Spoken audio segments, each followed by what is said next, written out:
হরে কৃষ্ণ, রাধে রাধে। সবাই কেমন আছো? আশা করি ভালো আছো।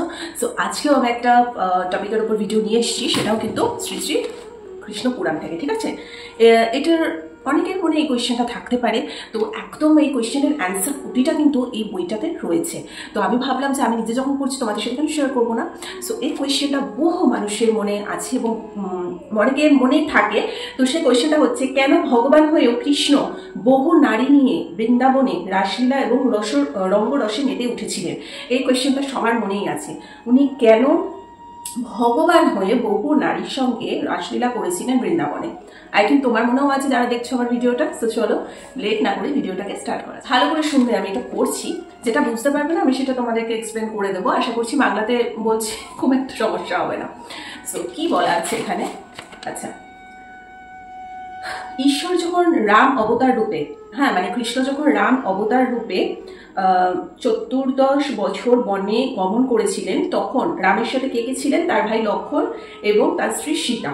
ঠিক আছে, সেখানে তারা চিত্রকূট পর্বতের সংলগ্ন বন প্রদেশের কুটির বেঁধে বসবাস করতেন। ঠিক আছে, একদিন লক্ষ্মণ বনমধ্যে ফল আহরণ করতে গেলে রাম জানকীর সঙ্গে কুটিরের মধ্যে ছিলেন। সেদিন ছিল চৈত্র মাসের নবমী, রামের জন্মদিন। মানে ওরা তো একটা কুটিরে বসবাস করছিল, তখন একদিন লক্ষ্মণ বনের মধ্যে ফল আনার জন্য গেছিল, আর সেই সময় কিন্তু কুটিরে ছিল তার স্ত্রী এবং রাম। ঠিক আছে, এবং সেই দিন কিন্তু চৈত্র মাসের নবমী ছিল, অর্থাৎ রামের জন্মদিন ছিল। তো রামচন্দ্র ইয়ার্কি করে সীতা দেবীকে বললেন যে আজ আমার জন্মদিন, এখানে আমার বাবা মা কেউ নেই, কিন্তু তারা না থাকলেও তুমি তো রয়েছো, তুমি আমার একান্ত আপনজন। আজ তুমি আমাকে নানাবিধ আহার্য দিয়ে ভোজন করাও, তুমি আমার জন্মতিথি পালন করো। এইটা এই ছোট্ট একটা আবদার উনি সীতা দেবীর কাছে রেখেছেন, যে আমরাও তো করে থাকি না আমাদের কাছের মানুষের কাছে, যে জন্মদিনের দিন তুমি নিজের মতো কিছু রান্না করে খাওয়াবো, নিজের মতো যা হোক তুমি নিজের হাতে কিছু তৈরি করো, সেটাই উনি বলেছেন। তখন সীতা বললেন, পূর্বজন্মে পাপের জন্য আমাদের এই অবস্থা, মানে বনে ওদের থাকতে হচ্ছে। নিকটেই মিথিলা আমার পিতার বাড়ি। ঠিক আছে, তখন রাধারানী ওটাই বললেন যে নিকটেই মিথিলা আমার পিতার বাড়ি, সেখানে চলো, সেখানে তোমার মনের মতো করে আমি তোমার জন্মদিন পালন করব। তখন রাম বললেন যে আমরা এখন বনচারী, 14 বছর পূরণ না হলে আমার পক্ষে কোনো গৃহেই যাওয়া সম্ভব না। তখন সীতা বললেন, আচ্ছা ঠিক আছে, তুমি যাও, স্নান সেরে এসো, আমি যথাসম্ভব রান্নাবান্না করছি। এই বলে সীতা দেবী বিশ্বকর্মাকে স্মরণ করলেন। বিশ্বকর্মা যথারীতি উপস্থিত হলেন এবং সীতা দেবীর আদেশ মতো উনি সুন্দর একটা প্রাসাদ নির্মাণ করলেন।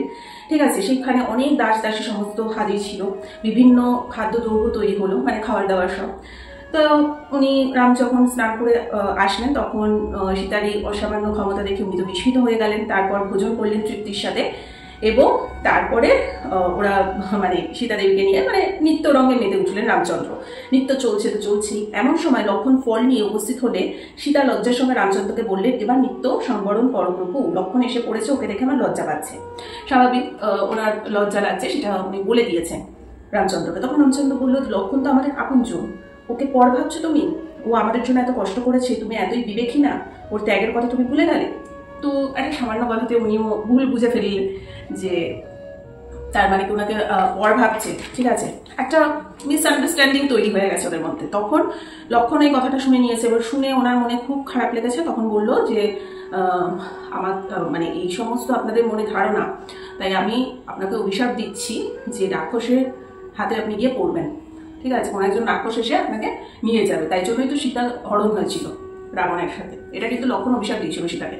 সীতা তখন ক্রোধ সংবরণ করতে না পেরে রামকে আবার অভিশাপ দিয়েছে যে যেহেতু লক্ষ্মণের সামনে বিবেকী না বলে তুমি আমাকে কালিমালিপ্ত করেছো, তাই তুমি পরজন্মে তোমার গায়ের রং হবে কৃষ্ণবর্ণ। ঠিক আছে, এবং পরজন্মে তুমি একজন লম্পট হবে, তোমার কটাক্ষে বহু নারী এসে উপস্থিত এবং বশীভূত হবে। ঠিক আছে, এগুলো কিন্তু সবটাই অভিশাপের ফলেই কিন্তু ভগবান হয়েও কৃষ্ণের বহু নারী বৃন্দাবনে ছিল। এইভাবে সীতার অভিশাপের দাপরে রামচন্দ্র কৃষ্ণ রূপে গোপিকাদের নিয়ে লীলা করেছিলেন। সো অনেকে মনে এই কোয়েশ্চেনটা থেকে থাকে, ভগবান হয়েও কেন কৃষ্ণ বহু নারী নিয়ে বৃন্দাবনে রাসলীলা করেছে। সো এটাই হচ্ছে তার স্টোরি। সো ভুলভাল কোনোরকম কোনো মিসকনসেপশন যাতে কারোর মধ্যে না থাকে, তাই জন্য আমার মনে হলো ছোট্ট স্টোরিটা আমি নিজেও যখন জানলাম তখন তোমাদের সাথে কেন শেয়ার করবো না। সো যদি আজকে এই ভিডিওটা ভালো লেগে থাকে, লাইক শেয়ার সাবস্ক্রাইব করে দিও, আর বেশি বেশি করে ভগবানের নাম জপ করতে থাকো। ভগবান সকলের মঙ্গল করো। সো আজকে আমাদের এখানেই। হরে কৃষ্ণ, টাটা।